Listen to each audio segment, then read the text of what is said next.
sais, ça reste que le Canada a remporté les 3 dernières compétitions internationales d'envergure, les 2 JO puis la Coupe du Monde. Mais beaucoup d'eau a coulé sous les ponts depuis ce temps-là. Les Américains ont un programme de développement qui a fait ses preuves, qui est de plus en plus performant. D'année en année, on le voit avec ce qui se passe au hockey junior, on le voit avec les palmarès des meilleurs marqueurs, avec les gardiens, et c'est très certainement là où ils ont l'avantage, et ce qui fait en sorte que, selon moi, les États-Unis sont probablement les favoris. La confrontation des 4 nations. Canada, Finlande, États-Unis, Suède. 4 nations, un seul champion. Eh oui, la grosse voix. Je suis un petit peu déçu du Suède. Ça aurait dû être UED.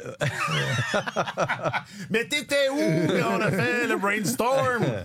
Puis c'était pas... Très bon, très bon. C'est excellent. C'était pas 4 nations, un trophée que t'avais... 4 nations. On a enregistré plusieurs affaires. D'ailleurs, on ne sait toujours pas. Y a-t-il un trophée? De quoi est-il fait? On en saura davantage. Bon, êtes-vous excité? Moyen. Un peu. Ah ouais? Moyen. Mais t'es allé, Alex, te frotter à la fine élite. élite. À l'élite, à la fleur, à la fine fleur. Mais je me sentais à ma place. Tu vois, enfin. Avec mes semblables. Entre surdoués. On se comprend. Il y avait quoi? Entraînement? De tout le monde. De tout le monde. Qu'est-ce que tu veux dire, tout le monde? La Finlande, les États-Unis. Non, mais j'ai... Le Canada. Le Canada. La UED. La UED. Ça, faut que ça, c'est terminé. Dorénavant, il n'y aura plus jamais de S devant le nom de la UED. Non, mais Martin, tu t'écrivais que dans nos notes, là, dans tes notes qui nous servent de blueprint, que la Finlande s'était à peine entraînée. Ouais, je laissais Alex parler, parce qu'il était là, mais il y avait juste 11 joueurs, ce que j'ai trouvé très drôle. Qui était une... J'ai beaucoup ri. C'était un entraînement optionnel. Ça commence... Le tournoi commence. Mais souvenez-vous, les enseignements de Guy Boucher, le repos est une arme. Ouais, exact. Alors, donc, ça commence fort pour la Finlande. Et Yoel et Patrick Laine ont fait l'impasse sur... mais il avait joué 2 matchs aussi. Exact. Là, en fin de semaine. Yoel avait joué 2 matchs. Moi, ça m'a fait rire. Patrick, oui, mais il était pas si pire en fin de semaine. Moi, j'ai trouvé ça drôle, mais c'est d'un point de vue culturel. Je trouve que c'est très représentatif de la culture des Finlandais. J'en ai côtoyé beaucoup des Finlandais quand je couvrais la Formule 1, des confrères et consoeurs. Et au hockey, on en croise aussi pas mal. C'est un peuple qui est très... Écoute, qui s'excite pas facilement. Et je trouvais drôle que les 3 autres pays étaient à l'entraînement. L'adrénaline en 8e vitesse, puis on y va, puis on est content, puis ça commence. Et les Finlandais, eux autres, wow. On va même prendre ça relax. Le calendrier de la Ligue nationale, on va garder nos forces pour quand ça va compter. On a le temps de s'entraîner mardi, mercredi, puis on a un entraînement d'avant-match jeudi. Mais j'ai trouvé... c'est ça la beauté. C'était merveilleux. C'est ça la beauté des grands rendez-vous internationaux. Voilà.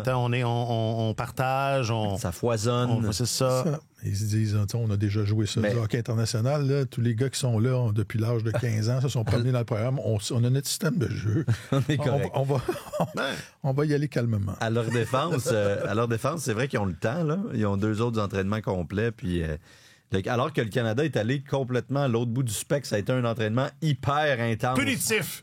Presque de 1 heure, mais vraiment, vraiment intense. On fait, ils se battent. Eagles, Cirelli, ça marchait pas du tout. Braden Point, ils en sont venus au coup. Les 3 gars du Lightning. Mais bref, c'est ça. Le contraste était assez frappant. Alors tout le monde s'est entraîné à 1h30, 2 heures d'intervalle environ. Puis ça a été surtout l'occasion de prendre contact avec tout ce beau monde-là. Ouais. Et pour le Canada, c'était Sid ou pas Sid. Ouais. C'était un petit peu ça la grande question. Et c'était décide, en fait. On allait avoir la... Décide ou pas Sid? Décide. Oui. Et Crosby a pas semblé limité. Quand il s'était entraîné avec les Penguins de Pittsburgh vers la fin de la semaine dernière, c'était plutôt léger. Il patinait surtout en solitaire, prenait pas de lancer. Clairement, il avait mal au bras gauche. Là. Il est entré en contact avec Eric Halla. qui joue pour la Finlande d'ailleurs. Et puis depuis ce temps-là, bon, il n'a pas joué en fin de semaine et tout. Et hier, il semblait pas être ennuyé, du moins il ne laissait pas paraître, il décochait des tirs, ça semblait pas être un problème, il s'était entraîné régulièrement au sein d'un trio en avantage numérique et tout ça. Il disait, écoutez, il y a eu pas mal de discussions avec les médecins à Pittsburgh avant de partir, c'était pas une option de jouer en fin de semaine. Je suis arrivé ici, j'ai jasé avec les docs de Hockey Canada, puis lui se sentait bien, donc tous les voyants semblent être au vert, mais John Cooper disait... Hier, l'entraîneur disait c'est sûr qu'il va jouer. Mm-hmm. Ça se peut que ce soit mercredi, mais c'est pas certain encore. Donc, peut-être pourrait-il rater un match. Personnellement, je serais surpris. Crosby, c'est le dévouement incarné, là, on s'entend. C'était extrêmement important pour lui d'être là. C'est un objectif, c'est un enjeu flou quand même, les 4 nations, là. Qu'est-ce qu'on gagne, puis quel en est le prestige exactement? On ne sait toujours pas s'il y a un trophée. Cette compétition-là n'a aucun prestige, aucun attrait pour les joueurs, mais c'est l'audition pour les Jeux olympiques. Si elle a une saveur, c'est parce que dans un an, c'est les JO, ce sont les JO. Et c'est une rare occasion que Crosby va avoir de jouer avec son chum McKinnon et accessoirement d'autres immenses joueurs de hockey comme McDavid. Puis ça doit quand même l'animer un peu, j'imagine. Là. Mais c'est probablement le gars avec lequel il a le plus patiné au cours des 10 dernières années. Oui. Parce qu'ils passent leur été ensemble. Ouais. Les 3 s'entraînent. Et hier, il disait, bon là, l'enjeu n'est pas le même. Les stakes, là, l'enjeu n'est pas le même quand on patine dans le coin d'Halifax l'été. Même si des fois, aller regarder jouer, on dirait que c'est la même affaire, quand on est au mois de juillet. Donc, je pense qu'il est content de se retrouver. Il l'a dit, là, ça faisait super longtemps que je me suis pas retrouvé dans cette position-là, 9 ans, depuis la Coupe du Monde en 2016. Ça lui tentait et les occasions internationales pour Sidney Crosby, il en reste 2, je pense. Celle-là et l'année prochaine au JO. Alors, c'est pour ça qu'il est là et qu'il a tout fait pour être présent. Et il semblait en grande forme, nous a parlé, il était bien de bonne humeur. Ce n'est que de bon augure. Et donc, il jouait en compagnie de Mark Stone et Nathan McKinnon. C'est un beau mélange quand même. Et puis, en avantage, je parlais de l'avantage numérique tantôt. Là, je ne l'ai pas sous les yeux, mais c'était donc, alors Crosby près du filet, McKinnon sur un flanc, Reinhart dans l'enclave, McDavid sur l'autre flanc et Makar en arrière. Ça, c'est spectaculaire. Il a eu... et Samuel Montembeault s'est fait bombarder par la première unité d'avantage numérique. Donc, c'est pas les tirs de la Petzette. Non, c'est ça. C'est un autre niveau, évidemment. Est-ce que le moral... Est-ce que... Se sentent-ils négligés, ces Canadiens-là? Le sont-ils? Quand c'est sorti, les alignements, on disait, les Américains... J'ai surtout demandé aux Américains s'ils se sentaient dans la peau des favoris. Faisons ça d'abord. Et il n'y a personne qui a rien voulu entendre de ça. Là, on s'entend, tu ne veux pas débarquer dans un tournoi comme celui-là en te proclamant « Oh oui, c'est nous autres. » Absolument. C'est nous autres, l'équipe à battre. Oui, venez à nous. Alors, tu sais, ça reste que le Canada a remporté les 3 dernières compétitions internationales d'envergure, les 2 JO puis la Coupe du Monde. Mais beaucoup d'eau a coulé sous les ponts depuis ce temps-là. Les Américains ont un programme de développement qui a fait ses preuves, qui est de plus en plus performant. D'année en année, on le voit avec ce qui se passe au hockey junior, on le voit avec les palmarès des meilleurs marqueurs, avec les gardiens, et c'est très certainement là où ils ont l'avantage, et ce qui fait en sorte que, selon moi, les États-Unis sont probablement les favoris, mais c'est difficile d'exclure le Canada en partant. Alors, Connor Hellebuyck a dit, écoutez, c'est des foutaises, tout ça, c'est un récit... C'est un récit préfabriqué, là, c'est bon pour les médias, mais pour Connor, nous, c'est ça. Je pensais que c'était bon. Mais... Pour nous, c'est pas un talent show, c'est qui va travailler le plus fort et tout. Ouais. Demeure qu'ils ont le meilleur gardien au monde présentement devant le filet. Ils ont les 3. Ben, en tout cas, ils ont les 3 meilleurs gardiens au monde. Ils en ont des très, très bons. Ouais. Et c'est ce qui fait qu'ils, selon moi, ils sont favorisés, ou sont favoris, du moins, plutôt. Ouais. Et voilà, mais... Quand on regarde sur papier, je pense que l'attaque canadienne n'a pas d'équivalent, là, mais pas loin. Il y a beaucoup de gens qui semblent s'attendre à des feux d'artifice durant ce tournoi-là. C'est la fine élite offensive. C'est la fine élite offensive, mais je pense qu'il va y avoir plus de pointage de 2-1 ou de 3-2 qu'on va voir de 6-5.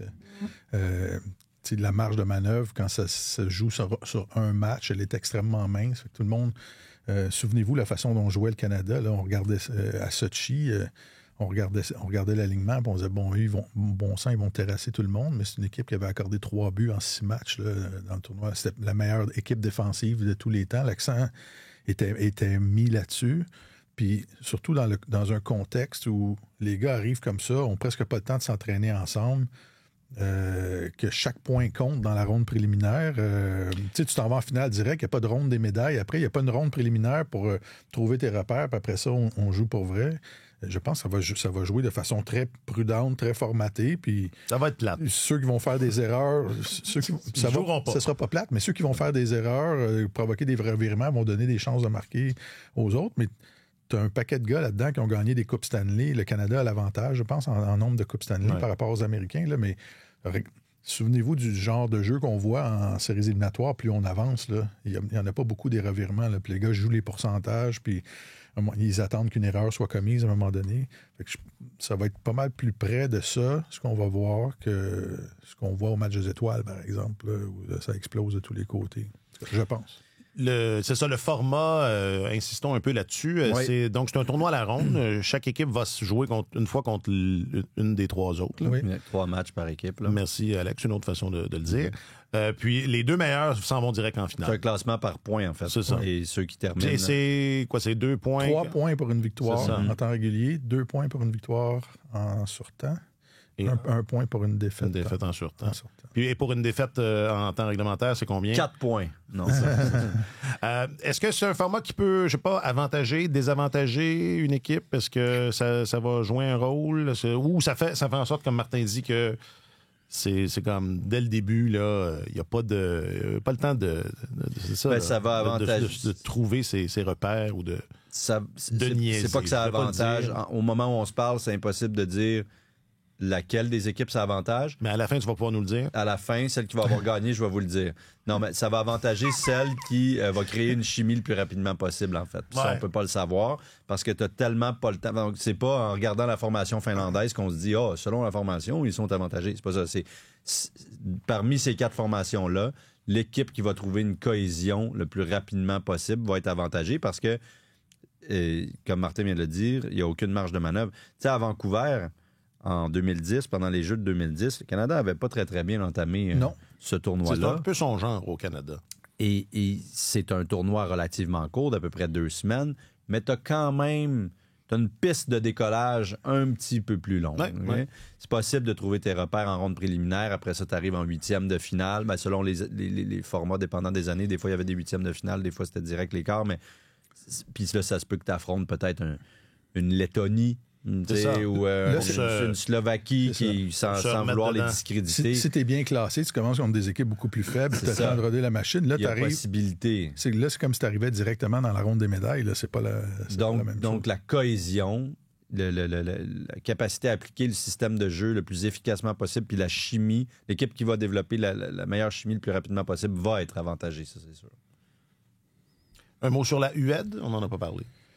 On a parlé de la Finlande, juste par souci là, d'équité. D'équité. Non, puis en même temps, on parle... je pense que tout le monde voit le Canada puis les États-Unis en finale. Oui, il y a beaucoup de gens qui disent que les Suédois ont la meilleure brigade défensive. Moi, je suis pas... À part Erik Karlsson. C'est ça. Ils ont Erik Karlsson dans leur brigade défensive, fait que je les place un petit peu c'est un désavantage. J'ai pas vu la formation hier parce que c'était une journée folle où on s'arrêtait pas, puis d'autres équipes s'entraînaient, puis on allait faire des entrevues avec les Américains. Non, mais j'explique. La poutine. Les gens aiment ça savoir comment ça marche. Derrière le rideau. C'est ça. Mais dans les coulisses. Dans les coulisses. Pas là. Non, mais oui, en tout cas, derrière le rideau. OK, oui, c'est ça. Et, ça serait un bon nom pour un autre site. Tout à fait. Derrière le rideau. Et donc, on courait après notre queue un peu. Mais donc, j'ai pas vu la formation suédoise. Mais moi, je serais pas surpris que Erik Karlsson soit le 7e. Mais j'ai pas vu, là. Mais personnellement, je pense qu'il serait mon 7e défenseur. Ça serait difficile de faire ça étant donné son statut. C'est ça. Et parce qu'il a été nommé sur cette équipe-là avant tout le monde, là. Mais bon Dieu. C'est qui l'entraîneur de la UED? On les connaît. C'est des gars parce qu'en Finlande aussi, c'est un. Ouais, attends un peu. C'est un entraîneur finlandais. Je me rappelle plus. C'est pas Sami Aman. C'est Antti Penanen. Ça, c'est Finlande. Avec les Finlandais. Non, mais je pose la question parce que UED, ça reste un. Tu peux chercher là, en silence. Je vais c'est poursuivre. Sam Alam. Parce que, bon, je connais pas Sam, mais comment dire, pour prendre une décision comme ça prend une certaine autorité. Ça prend un mandat fort, oui. C'est ça, exactement. Faut que tu sois majoritaire. Ça va jouer. C'est ce que... Bon. Alors, Sam Ahmad, l'ancien ministre libéral? Non. Oui, ça ressemble à Sam Alam, pas Ahmad. On se demandait. Ça aurait pu être intéressant avec Sam Ahmad derrière les balles. Pour vrai, ça aurait été divertissant. Là. Oui. Mais... Ça, on achèterait des billets pour y aller. Honnêtement, ils ont une brigade défensive exceptionnelle. Et moi, personnellement, si j'étais l'entraîneur, Erik Karlsson ne jouerait pas. C'est probablement le défenseur qui a le pire bilan défensif dans tout le tournoi. Là. Écoutez, vous avez Jonas Brodin, qui est un as du jeu défensif. Rasmus Andersson, que tu aimes beaucoup, je pense, avec Calgary, qui est aussi une excellente saison. Mathias Ekholm, qui est un pilier en défense lui aussi. Forsling, qui a été peut-être le meilleur défenseur des Panthers dans les 2 dernières années. Victor Hedman se passe de présentation et Rasmus Dahlin qui va animer l'avantage numérique si Karlsson n'est pas là. Tu n'as pas besoin d'Erik Karlsson. En fait, il va te nuire. Là. Donc, c'est plate à dire, là, mais... Mais si tu veux donner une chance aux autres... Je vais le dire à Sam. Je le croise tantôt, je vais dire. Là, Sam, on regardait ça, là, puis en tout cas. Puis devant le filet, ils ont quand même Linus Ullmark ou Philippe Gustafsson. Jacob Markstrom est blessé. Mais ils sont quand même solides devant le filet, les Suédois. Puis, je regardais... Ils sont une excellente formation. Jesper Bratt, sur le troisième trio. Là. Ça veut dire qu'ils ont de la force de frappe. Là. Non, ils pourraient très, très bien gagner ce tournoi-là. Oui, absolument. Je ne serais pas surpris. Là. Et qu'on se le tienne pour dit, les Nord-Américains. Surtout dans un match, que ça peut tellement se jouer sur une finale Suède-Finlande à Boston. Ça serait bon pour les revenus. Ça, la Ligue nationale triperait.